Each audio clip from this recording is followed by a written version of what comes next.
Every seed packet is like a mini growing guide, packed with information to help you get the best results.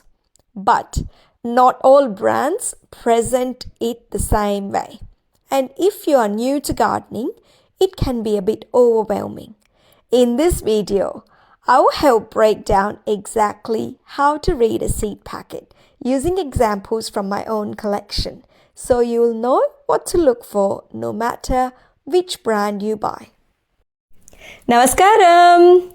This is Srideep and welcome back to Blossom Your Way, where we focus on growing what matters in your garden, your home and your life. Let's start with the front of the packet. Here, you'll usually see the seed variety name, the plant type, and sometimes special labels like heirloom, hybrid, organic, or non-GMO.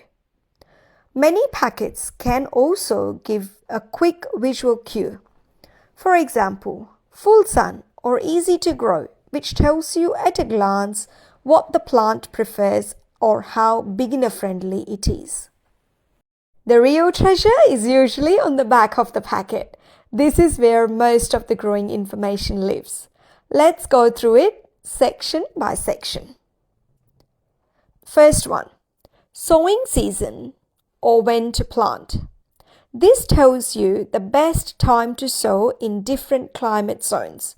Some packets use a month-by-month chart, others use a planting map, and some give general text like sow in spring.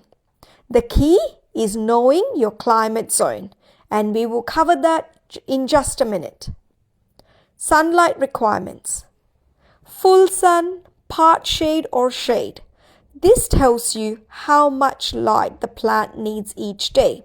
Full sun generally means at least 6 hours of direct sunlight. Next is depth to sow.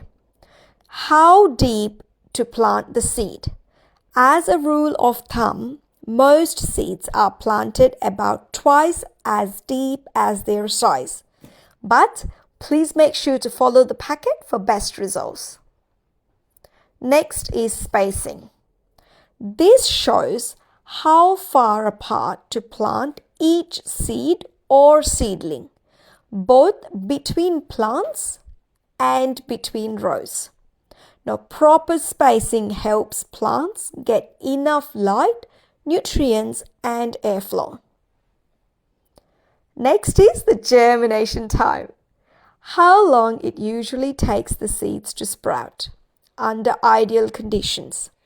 Now, if it says 7 to 14 days, don't worry like I did if they don't all pop up on day 7. Some will just take longer. The next important one is days to maturity or harvest.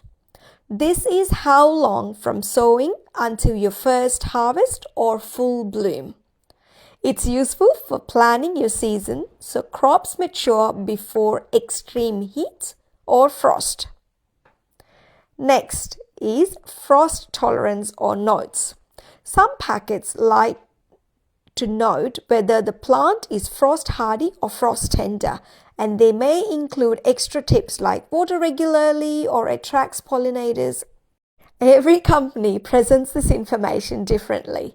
For example, Diggers Club uses very clear climate zone maps and seasonal planting charts, while the Seed Collection one here often includes symbols for spacing, sowing method, and frost tolerance. Once you know what each section means, it doesn't matter which brand you choose, you'll be able to read them all with confidence. Now, one of the most important parts of a seed packet is the sowing guide, but it's only helpful if you know which climate zone you're in. In Australia, most seed companies use zones like cool, temperate, subtropical, and tropical. Let's take a look at a simple map. So, if your packet says best sown in temperate zones from March to May, and you know you're in Adelaide, you're good to go. If you're in a cool zone, you might need to sow later or choose a faster maturing variety so it has enough warm weeks to grow. So now you know how to read a seed packet from the front label to the fine print and how to match the advice to your climate zone. In the next video, we will look at seed sowing in action, both direct in the garden and in the trays, punnets and peat pots using my favorite seed raising mix. That way you can put this knowledge straight into practice. I will meet you all in the next episode. Until then, please keep growing what matters. And remember, it doesn't have to be perfect. It just has to start. Now, if you have found this video helpful, please like, subscribe, and share it with friends and family who love gardening. That's how our gardening community can grow together.